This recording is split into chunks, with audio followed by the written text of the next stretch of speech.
আসসালামু আলাইকুম ওয়া রাহমাতুল্লাহি ওয়া বারাকাতুহু। ভারত প্রায় সময় আমাদেরকে একটা অভিযোগ করে থাকেন আমরা নাকি ভারত বিদ্বেষী। আমরা ভারত বিদ্বেষী না, বরং আপনাদের কার্যকলাপে আমরা আপনাদেরকে পছন্দ করতে পারতেছি না। কিরকম কার্যকলাপ? আপনারা আমাদের দেশকে নিয়ে মিথ্যাচার করতেছেন। আপনাদের মিডিয়াতে প্রচুর পরিমাণে রিউমার ছড়াইতেছেন। আপনারা বিনা কারণে ভারতের সাথে ভিসা বন্ধ করে দিচ্ছেন বাংলাদেশের সাথে।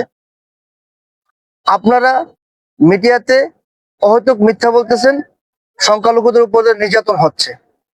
রিসেন্টলি যেটা করছেন আপনারা, এইসব অজুহাতের বাইরে আপনারা রিসেন্টলি যেটা করছেন, আপনাদের আইপিএল এ বাংলাদেশের একজন প্লেয়ার মোস্তাফিজুর রহমান, যে কিনা কোনো ধরনের রাজনীতির সাথে যুক্ত না, সে একদমই সাদামাটা একজন মানুষ, যে কোনো উচ্ছৃঙ্খল কোনো কথাবার্তা বলে না, কোনো আক্রোশমূলক কথাবার্তা বলে না, সবসময় হাসি খুশি মানুষ।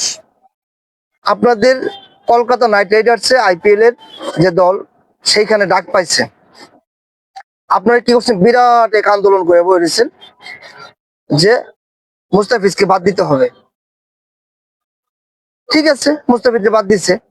এখন তাহলে আপনি বলেন, আপনারা বলেন কিভাবে আমরা আপনাদেরকে ভালোবাসতে পারি।